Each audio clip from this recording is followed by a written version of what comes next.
कर्मण्येवाधिकारस्ते मा फलेषु कदाचन, यानी जो कर्म करता है वह फल की चिंता नहीं करता। क्यों? क्योंकि अगर वो कर्म अच्छे से कर रहा है तो जाहिर सी बात है कि उसके सभी कार्य सही प्रकार से होंगे। ठीक है बच्चों, तो स्वागत है आप सभी का द पॉलिटिकल क्लासेस के यूट्यूब चैनल पे। मुझे उम्मीद है कि आप सभी लोग बहुत बेहतर होंगे। और बच्चों, जैसा कि हमने कहा था कि आप लोग के साथ इंडियन पॉलिटी का हम लोग एक एक्सप्लेनेशन वर्जन लाएंगे, जिसमें इंडियन पॉलिटी के जो मेन क्वेश्चंस, जो कि हाईलाइटेड क्वेश्चंस रहते हैं, जनरली जो एग्जाम में पूछे जाते हैं, वो हम लोग आप लोग के लिए लेके आने वाला है। ठीक है, बहुत जरूरी भी रहता है लेके आना, क्योंकि बहुत सारे ऐसे चैनल्स हैं जो कि कहीं ना कहीं से आपको हिंदी में जो मटेरियल है वो नहीं प्रोवाइड करवा पाते, चाहे वो सीयूटी यूजी के लिए हो, पीजी के लिए हो, और चाहे आपका यूजीसी नेट के लिए हो। तो देर आर वाइड रेंज। क्या होता है कि हिंदी मीडियम के बच्चे क्या हो जाते हैं, कई बार कदम पीछे खींच लेते हैं। तो भाई मैंने भी यही सोचा कि आप लोग के लिए हिंदी एंड इंग्लिश दोनों जो लैंग्वेज है उसमें हम पॉलिटिकल साइंस से रिलेटेड जो भी मटेरियल शेयर करें। मेरी ये पूरी कोशिश रहेगी कि आप लोगों को हिंदी एंड इंग्लिश दोनों में मैं दूं। तो मेरा नाम है सुषमा चौबे। मैं पिछले 4 साल से ऑनलाइन एंट्रेंस एग्जाम की प्रिपरेशन करवाती हूँ। तो आई गॉट टू नो कि किस तरीके से आपको प्रिपरेशन करनी चाहिए, जिस हिसाब से आपका जो एग्जाम है जो कि बहुत अच्छे से क्रैक हो जाए, आसानी से क्रैक हो जाए, बहुत आसानी से। ठीक है, सो जो हम आज का वीडियो है, आज के वीडियो की अगर बात करें, आज हम लोग क्या करने वाले हैं, आज हम लोग सॉल्व करेंगे आपके इंडियन पॉलिटी के MCQs with explanation. Okay, it's not like भैया हम बस एमसीक्यू करवा रहे हैं, एक्सप्लेन नहीं कर रहे। Will go with explanation also. Second thing जो कि हम लोग फॉलो करेंगे वो चीज क्या है, ये पूरी सीरीज चलेगी आपकी इंडियन पॉलिटी के, क्योंकि चाहे सीयूटी पीजी हो चाहे यूजीसी नेट हो, बहुत वाइड रेंज में क्या होता है इंडियन पॉलिटी से आपके क्या होते हैं क्वेश्चंस पूछे जाते हैं, and we always get confused. ठीक है, सो वो कौन से क्वेश्चंस हैं, कहाँ से पूछे जा रहे हैं, क्या चीज है, क्या उसका मॉडरेशन लेवल है, we will see all those thing. So thank you so much. आप सभी ने जितना मुझे अभी जो प्यार दिया है, 400 की हमारी फैमिली हो गई है 400 सब्सक्राइबर की, उसके लिए मैं बहुत खुश हूँ। एंड मैं कोशिश करूंगी कि आप लोग को और बेहतरीन से बेहतरीन वीडियोस बना के आप लोग को दूं, ताकि आप लोग अपना एग्जाम में बेटर परफॉर्म कर पाए। ठीक है, तो उसके लिए आपको क्या करना होगा, थोड़ा मेरे चैनल को लाइक शेयर एंड सब्सक्राइब जरूर करना होगा।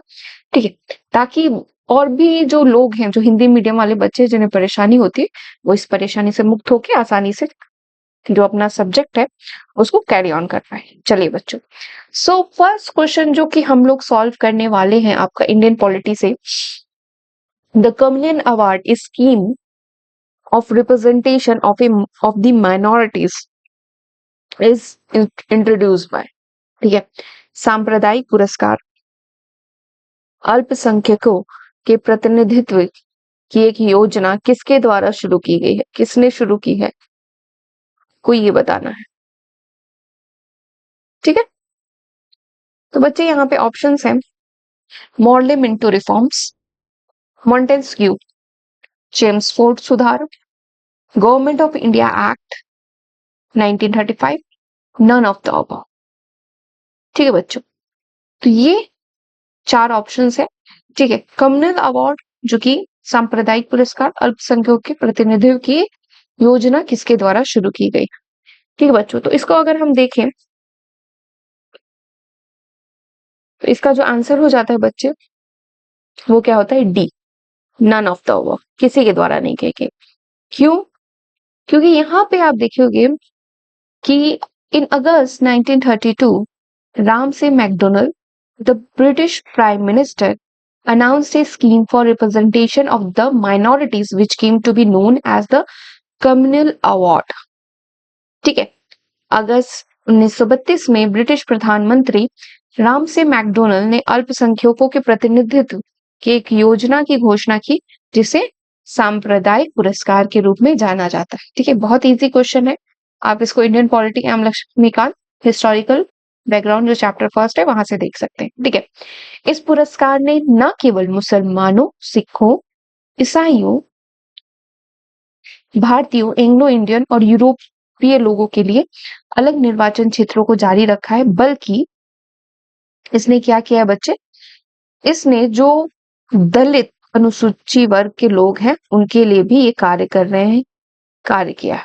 ठीक है, उनको भी एक विस्तार इन लोगों ने प्रदान करने का प्रयास किया है। ठीक है बच्चों, तो ये यहाँ पे क्लियर हो गया। काफी इजी सवाल था मुझे जहां तक लगता है आप लोगों को। ठीक है, इंडियन पॉलिटी का ये सवाल है और आप देख भी रहे हैं कि क्या क्या यहाँ पे पूछा जा रहा है कि किस तरीके से जो आपका सांप्रदायिक अवार्ड है वो किस तरीके से। तो आप ध्यान रखिए यहाँ पे किसने दिया है, ब्रिटिश राष्ट्रपति प्रधानमंत्री, सॉरी राष्ट्रपति नहीं, रामसे मैकडोनाल्ड। ठीक है, इसको मैकडोनाल्ड के नाम से भी जाना जाता है, ये भी ध्यान रखिएगा। ठीक है, चल नेक्स्ट देखते हैं। नेक्स्ट क्वेश्चन हमारा कौन सा है वो देखते हैं।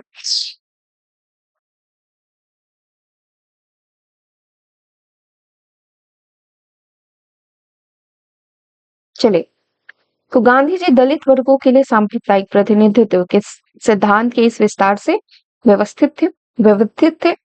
पुरस्कार को संशोधित कराने के लिए यरवदा जेल पूना में आमरण उन्होंने अनशन भी किया था। आखिरकार कांग्रेस के नेताओं और दलित वर्ग के बीच समझौता हुआ। यह समझौता, जिसे पूना पैक्ट के नाम से जाना जाता है, ने हिंदू संयुक्त निर्वाचन क्षेत्र को बरकरार रखा और दलित वर्गों को क्या किया, आरक्षित सीटें दी। ठीक है, आप पूना पैक्ट जानते हैं। पूना पैक्ट किसके बीच में हुआ था? पूना पैक्ट हुआ था आपके BR अंबेडकर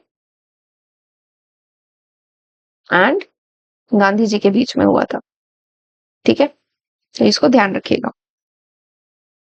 ओके, ठीक है, तो इसका विरोध कौन करते हैं? इसका विरोध करते हैं हमारे गांधी जी।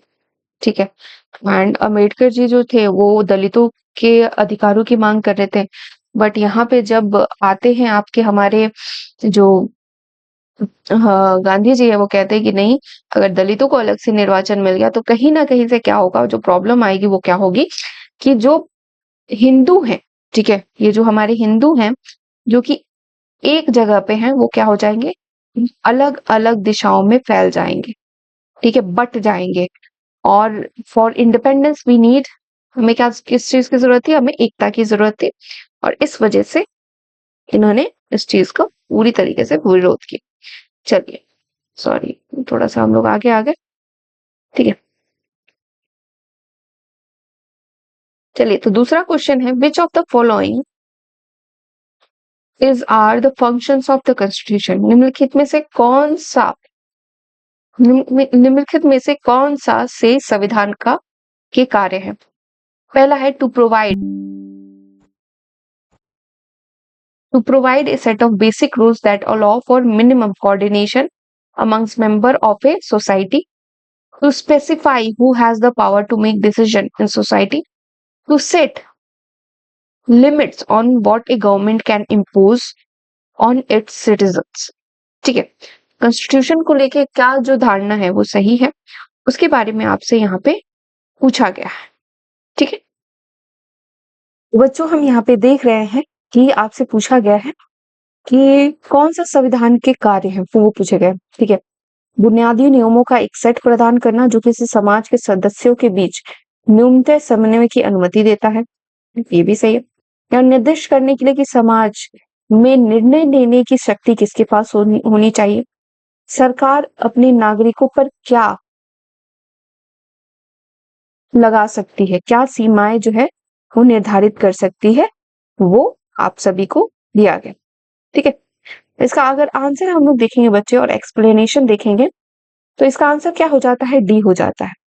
ठीक है, जिसमें कि अगर हम देखें तो ऑप्शंस का अगर देखें, आपका क्या है, 1 2 3, यानी तीनों होगा। ठीक है, जाहिर सी बात है भाई, सरकार अपने नागरिकों पे किस तरीके से लिमिट लगाएगी, क्या कार्य करेगी, वो भी तो देखना जरूरी है।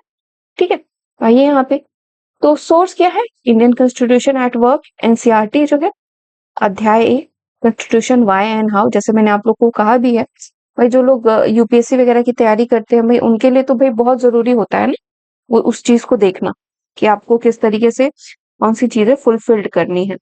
ठीक है, तो आपको एनसीईआरटी की बुक फॉलो करनी ही है, तो वो भी आपको देख के चलना है। तो constitution has a certain functions follow, संविधान का पहला बुनियादी कार्य क्या है? नियमों का एक सेट प्रदान करना जो समाज के सदस्यों के बीच न्यूनतम समन्वय की अनुमति जो है वो दे पाए। ठीक है, ये कार्य करना जो है वो संविधान का कार्य है। उसके बाद अगर हम देखते हैं हमारा क्या क्या है, क्या कार्य है। द सेकंड फंक्शन इज, संविधान का दूसरा कार्य यह निर्दिष्ट करना है कि समाज में निर्णय लेने की शक्ति किसके पास है, या तय करता है कि सरकार का गठन कैसे होगा। जैसे हमारे पास क्या है, सरकार दो तरीके से बनती है, एक लेजिस्लेटिव, एक हमारा रहता है जुडिशरी, एक हमारे पास रहता है आपका एग्जीक्यूटिव। इन तीन वर्गों में डिवाइडेड है हमारा पूरा संविधान का। जितने भी कार्य होते हैं वो इन्हीं तीनों के अकॉर्डिंग होते हैं। ये तीन मेन संस्थाएं, इंस्टीट्यूशंस हैं। ठीक है, अब इन तीनों का मेन कार्य क्या होता है वो देखना बहुत जरूरी है। देखिए ये तीनों क्या कार्य करते हैं, कि ये तीनों कार्य करते हैं किस तरीके से। एक तो जो संविधान में है वो सर्विसेज दिए गए, उसके भी नियम कानून दिए गए कि भाई लोकसभा के चुनाव कैसे होंगे, राज्यसभा के चुनाव कैसे होंगे, प्रेसिडेंट के चुनाव कैसे होंगे, वो सभी चीजें बताई गई है। ठीक है, नेक्स्ट देखते हैं संविधान का तीसरा कार्य कुछ सीमाएं निर्धारित करना है कि कोई सरकार क्या ना कर सके, अपने नागरिकों पर क्या थोप सकती है। ये सीमाएं इस अर्थ में मौलिक है कि सरकार कभी भी इनका उल्लंघन नहीं कर सकती। ठीक है, सरकार है, सरकार को कई सारी सरकारें हैं, जैसे आप पाकिस्तान का उदाहरण ले सकते हैं। ठीक है, स्टार्टिंग में तो डेमोक्रेसी स्टार्ट हुई, देन उसके बाद it has started taking their own things. ठीक है, उसके बाद धार्मिक हो गया, फिर डिक्टेटरशिप आ गया, फिर मिलिट्री रूल आ गया, तो there are lot of things. Bangladesh में भी अभी आप देख ही रहे हैं। संविधान का चौथा कार्य सरकार को समाज की आकांक्षाओं को पूरा करने में सक्षम बनाना और न्यायपूर्ण समाज के लिए परिस्थितियां जो है वो बनाने का कार्य इनका रहता है। ठीक है बच्चों, क्लियर है इतना? चलिए आगे बढ़ते हैं। थर्ड क्वेश्चन है हमारा, Indian constitution gives which of the following identity to its people. कौन सी आइडेंटिटी देते हैं? भारतीय संविधान अपने लोगों को निम्नलिखित में से कौन सी पहचान देता है? Political identity, moral identity, ethnic identity. ठीक है, तो इसका एक्सप्लेनेशन देखते हैं बच्चों हम लोग। तो इसका आंसर क्या होता है बच्चे? पॉलिटिकल। ठीक है, संविधान हमें क्या देता है बच्चों? पॉलिटिकल आइडेंटिटी जो है वो हमें इसके थ्रू मिलती है। ठीक है, अगर आप देखा जाए पॉलिटिकल एंड देन का क्या होगा? Moral identity. ठीक है, जातीय पहचान नहीं देती। जात तो भाई हम जिस जात में, जिस कम्युनिटी ग्रुप में पैदा होते हैं वो रहता है। ठीक है, तो द आंसर विल बी क्या है भाई? आपका बी है, जो कि क्या कहता है, जिसमें कि हमने फर्स्ट और सेकंड ऑप्शन जो है वो सही रहेगा। ठीक है, राजनीति एक व्यक्ति की कई पहचान होती है जो एक संविधान से पहले मौजूद होती है, लेकिन कुछ बुनियादी मानदंडों और सिद्धांतों से सहमत होने के लिए इसे भी बुनियादी राजनीतिक की पहचान बनती है। ठीक है, इस तरीके से। देन मोरल आइडेंटिटी, नैतिक पहचान। संविधान इस बात पर आधिकारिक प्रतिबंध लगाता है कि कोई क्या कर सकता है क्या नहीं, उन मूलभूत मूल्यों को परिभाषित करता है जिनका हम अतिक्रमण नहीं कर सकते। इसलिए संविधान व्यक्ति को नैतिक पहचान भी क्या करता है? देता है। ठीक है, राष्ट्रीय पहचान, किसी राष्ट्र के विभिन्न क्षेत्रों और केंद्र सरकार के बीच क्या संबंध होना चाहिए, इस बारे में विभिन्न राष्ट्र अलग अलग धारणाएं अपनाते हैं। यह रिश्ता किसी देश की राष्ट्रीय पहचान का निर्माण करता है। ठीक है, लाइक क्या है, बहुत सारी कंट्रीज हैं। ठीक है, हर एक कंट्री का अपना रूल रेगुलेशन रहता है, हर एक कंट्री अपने हिसाब से कार्य करती है, they do their own work. ठीक है, और वो किस बिहाफ पे ये सारे कार्य करती है? भाई कुछ तो बिहाफ होगा, बिकॉज उनकी अपनी खुद की एक नेशनल आइडेंटिटी है। तो these are the things which are important for you all. Next देखते हैं, which of the following statement is incorrect about democracy. ठीक है, यहाँ पे पूछा जाए incorrect about democracy. Democratic country rulers elected by the people take all the major decision। ठीक है, सही है भाई, ये भी देख लो, सही लग रहा है। एक लोकतांत्रिक सरकार संवैधानिक कानून और नागरिकों के अधिकारों द्वारा निर्धारित भीतर के सीमाओं के भीतर शासन करती है। लोकप्रिय सरकारें हमेशा लोकतांत्रिक होती है। चुनाव एक विकल्प प्रदान करते हैं और लोगों को वर्तमान शासकों को बदलने का उचित अवसर देते हैं। ठीक है, तो यहाँ पे पूछा जा रहा है गलत क्या है। ठीक है भाई, तो यहाँ पे क्या है आपका सी जो है वो, कि लोकप्रिय सरकारें अलोकतांत्रिक हो भी सकती हैं। ठीक है, मान लीजिए कोई राजा राजा बहुत फेमस हो, ठीक है, उसको लोग पसंद कर रहे हो, तो भाई उसके अंदर कोई भी रह सकता है। ठीक है, उदाहरण के लिए आप देख सकते हैं कहाँ पे, उत्तर कोरिया। ठीक है, उसको एक एग्जाम्पल के रूप में आप ले सकते हैं। ठीक है, लोकतंत्र सरकार का एक रूप है जिसमें शासक द्वारा क्या हो जाते हैं, लोग चुने जाते, सॉरी, शासक लोगों द्वारा चुने जाते हैं, सॉरी। ठीक है, ये ध्यान रखिएगा। ठीक है, लोकतंत्र का यह मूलभूत कर्तव्य क्या है कि जो जितने भी लोग हैं, शासक जो है वो किसके द्वारा चुने जाते हैं, वो हमारे लोगों के द्वारा चुने जाते हैं। सिंपल मीनिंग है लोकतंत्र का। ठीक है, लोगों के द्वारा, लोगों के लिए। ठीक है, शासन। अब्राहम लिंकन का जो है वो ध्यान रखिएगा। ठीक है, NCERT democratic policy class 11th का 9th का chapter first, what is democracy, why democracy, you can open that. ठीक है, आप उसको ईपीजी पाठशाला पे खोल सकते हैं, एनसीईआरटी की बुक, और आप उसको देख सकते हैं। ठीक है, लोकप्रिय सरकारें अलोकतांत्रिक भी हो सकती है, ये ध्यान रखिए। जरूरी नहीं जो लोकप्रिय है तो वही रहे। ठीक है, लोकतांत्रिक सरकार का एक रूप है जिसमें जनता द्वारा चुने गए शासक सभी प्रमुख निर्णय लेते हैं, ये ध्यान रखिएगा। ठीक है, जनता द्वारा चुने गए जितने भी जो भी लोग इलेक्टेड आ जाते हैं, चाहे वो आपके राज्यसभा के हों, ठीक है, चाहे वो राज्यसभा के हों, ठीक है, चाहे वो आप देख सकते हैं, चाहे वो लोकसभा के हों। ठीक है, ये सभी, इन सभी का अगर आप देखोगे, ये सभी कहाँ से आते हैं भाई, ये सभी हमारे द्वारा ही चुन के जाते हैं, किसी न किसी तरीके से ये हमारे द्वारा ही चुन के जाते हैं। हमारे द्वारा किसके द्वारा, आप यहाँ पे देख सकते हैं किसके द्वारा बच्चे, जनता के द्वारा। ठीक है, जनता बाय पीपल जो होती है उसके द्वारा। ठीक है, ध्यान दीजिएगा। लोगों को चुनाव लोगों को मौजूदा शासकों को बदलने का एक विकल्प और उचित अवसर प्रदान करती है। ठीक है, कैसे करती है भैया, इसको बताइए। हर 5 साल के बाद जो हमारे यहाँ चुनाव होते हैं, ठीक है, जो हर 5 साल के बाद जो लोकसभा चुनाव होते हैं, वो एक बहुत बड़ा रीजन है कि भाई आपको मौका मिल रहा है। अगर मान लीजिए आपको कांग्रेस की गवर्नमेंट नहीं अच्छी लग रही, ठीक है, कांग्रेस नहीं अच्छा लग रहा, तो आप क्या कीजिए, आप फिर उसके बाद जैसे बीजेपी को चुना गया है। ठीक है, अभी कहीं पे दिल्ली में आपकी सरकार है, ठीक है, अभी आतिशी जी वहां की मुख्यमंत्री बनी है। यह विकल्प और अवसर सभी लोगों के लिए समान आधार पर उपलब्ध है। सभी को भाई, सभी को समान आधार पे कैसे उपलब्ध है, चाहे कोई अमीर हो, गरीब हो, कुछ भी हो, उनको समान आधार कैसे मिला है भाई, उसको समान आधार क्या मिला है कि उसको 1 वोट मिला है। एक ही वोट है, आपको जिसको देना है वो उसको दीजिए। ठीक है, आपको 2-3 वोट नहीं मिले, आप अमीर हैं तो आपको 4-5 वोट नहीं मिलेंगे, आपको एक ही वोट मिलेंगे। इस विकल्प का प्रयोग संविधान के बुनियादी नियमों और नागरिकों के अधिकारों द्वारा सीमित सरकार की ओर लेके जाता। ठीक है, the exercise of this choice lead to a government limited by basic rules of the constitution and citizen rights. ठीक है, यानी कि एक लिमिटेड गवर्नमेंट, भाई लिमिटेड, भाई गवर्नमेंट उसी हिसाब से कार्य करेगी, ज्यादा इधर उधर नहीं। ठीक है, लोकतांत्रिक सरकार के नकारात्मक परिणाम क्या हो सकते हैं, क्या हो सकते हैं भाई, इससे देश में अस्थिरता पैदा हो सकती है। ठीक है, नैतिकता के लिए कोई गुंजाइश नहीं है, निर्णय लेने की गुणवत्ता को कम कर देता है, या भ्रष्टाचार को बढ़ावा देता है, तो भाई इसको भी देखना जरूरी है। ठीक है, आइए देखते हैं। इसका आंसर है बच्चे बी। ठीक है, थोड़ा सा डिफिकल्ट है बिकॉज कॉन्सेप्चुअल क्वेश्चन आप लोगों से पूछा गया है लोकतंत्र को लेके। ठीक है, तो इसीलिए थोड़ा सा डिफिकल्ट ये, इसको मान के चलेंगे। ठीक है, तो इसका आंसर है बच्चे आपका देखिए बी। ठीक है, जिसमें कि 1, 2,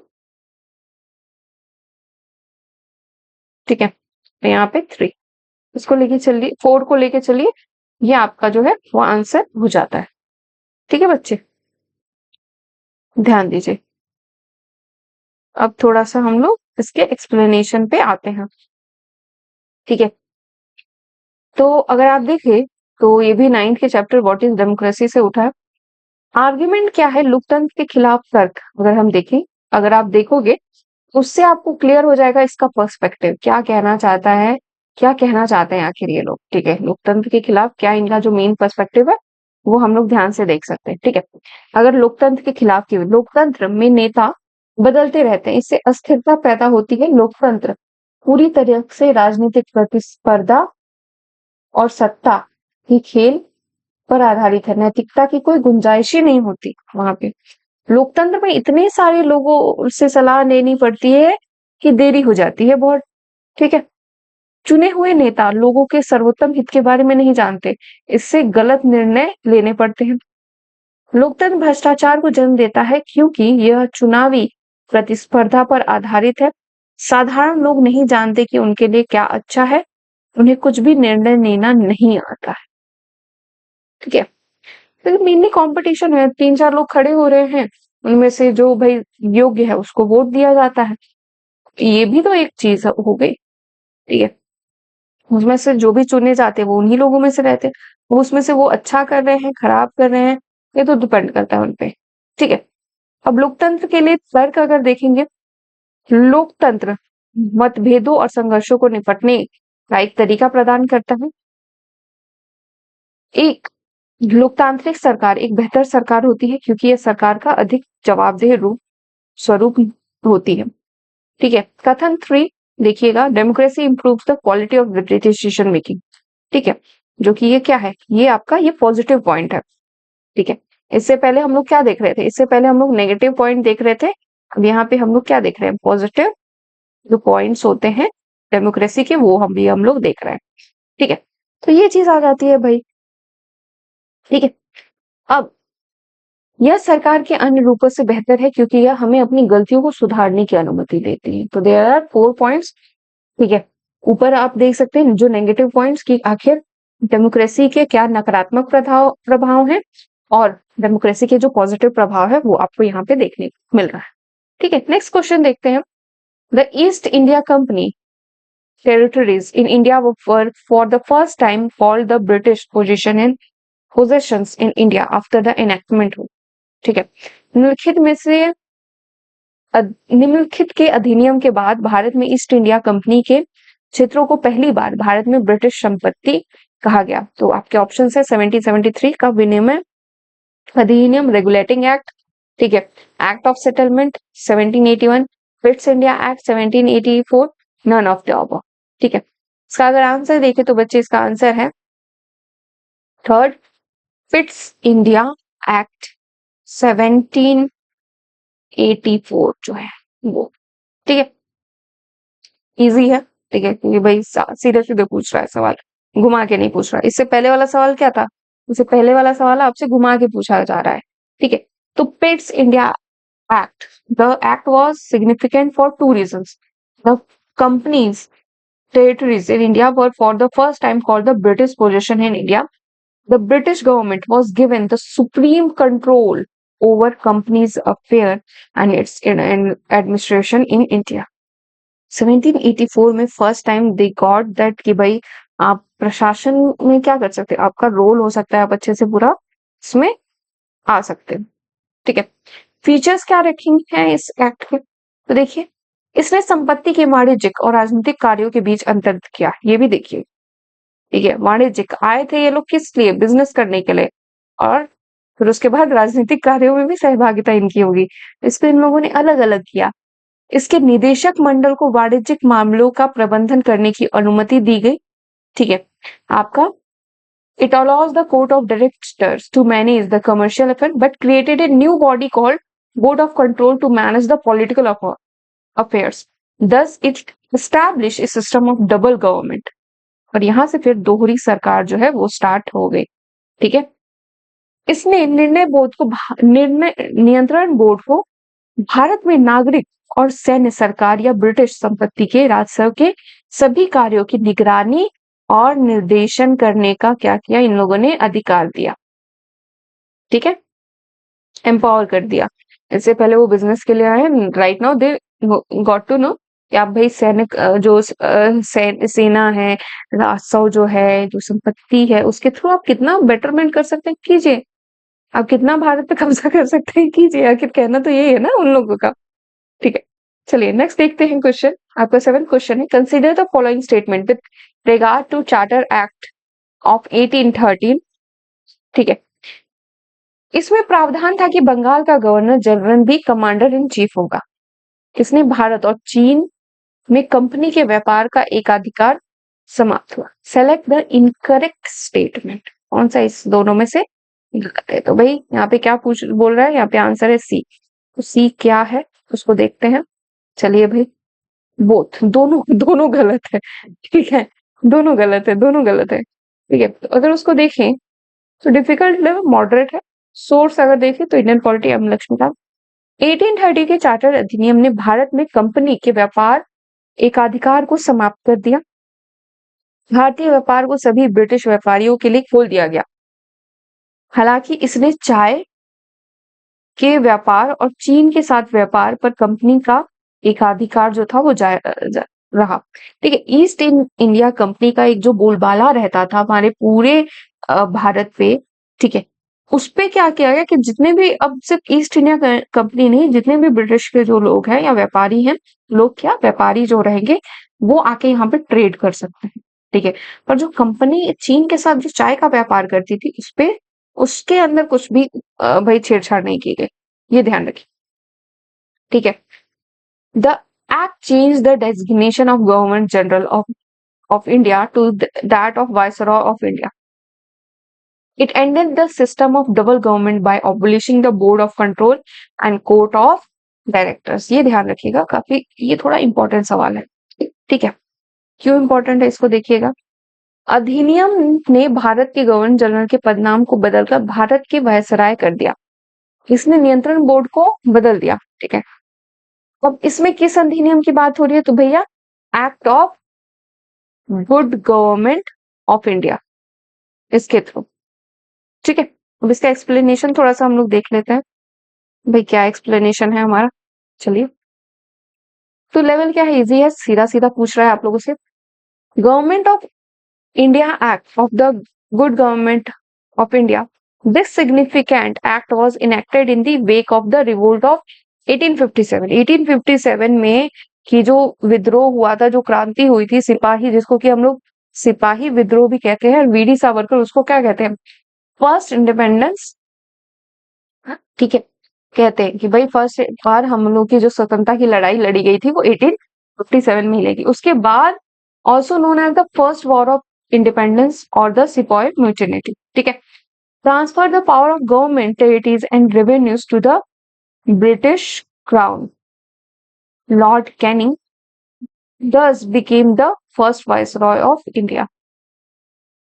तो सिपाही विद्रोह जो इतना बड़ा होता है उसके बाद काफी सारी ये चीजें चेंज होती है। ठीक है, भारत सरकार अधिनियम पहली बार लाया जाता है क्योंकि कहा जाता है कि भाई जो लोग हैं, क्योंकि हमारे लोगों के बीच ट्रस्ट नहीं बनाया गया।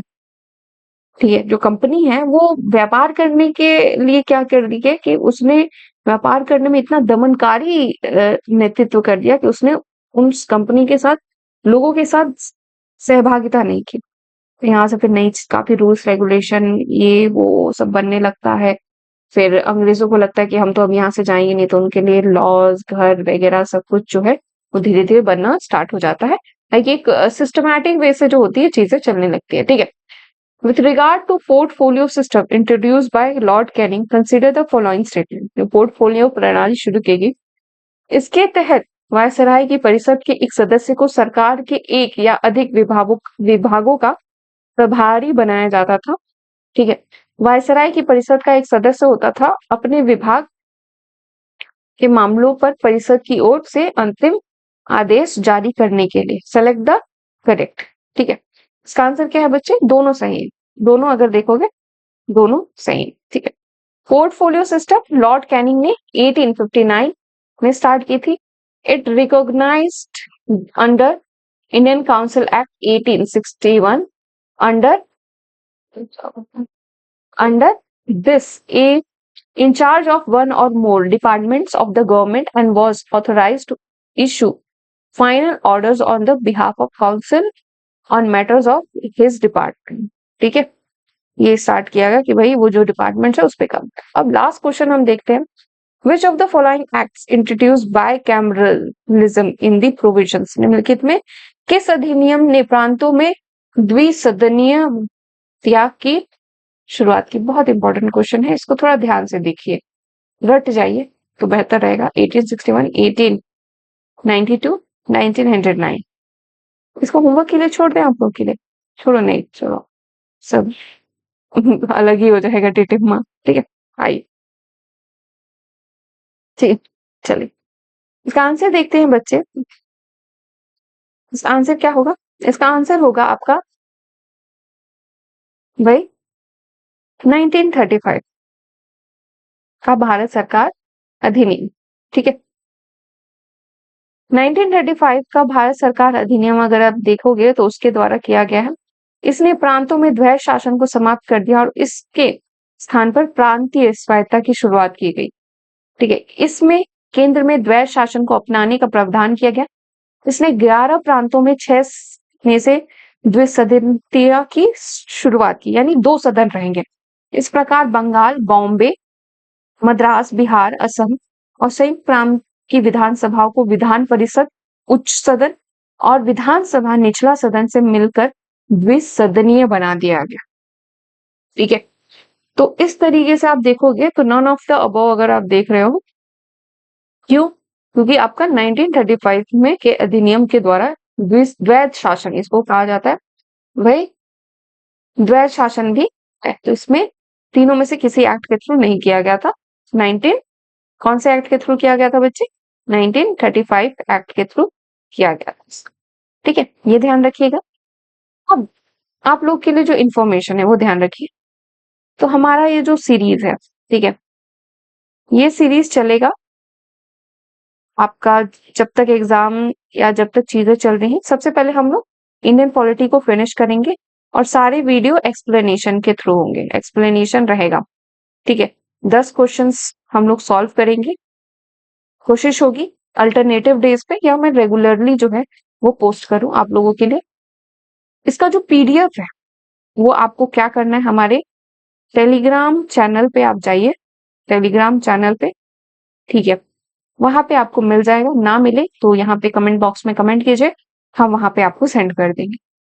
ठीक है, चलिए, तो कोई भी दिक्कत परेशानी कुछ भी हो तो बताइए पे रहिएगा। कुछ ना समझ में है वो भी बताते रहो भाई, कहाँ पे क्या गड़बड़ हो रही है, कैसे हो रही है, कैसे नहीं हो रही है, वो भी बता देते रहिए। ठीक है, तो इसी के साथ आप लोगों से हम विदा लेते हैं, मिलते हैं आपसे नेक्स्ट क्लास में। थैंक यू सो मच, और चैनल को लाइक शेयर एंड सब्सक्राइब करना आपकी जिम्मेदारी है, तो ताकि और बहुत सारे लोगों तक ये चैनल जो है वो पहुंच सके। तो thank you so much and all the best for your preparation बच्चा लोग। ठीक है, अपना ख्याल रखिएगा, अच्छे से पढ़िए। इंडियन पॉलिटी बहुत इंपॉर्टेंट है आप लोगों के लिए and you have to focus on that.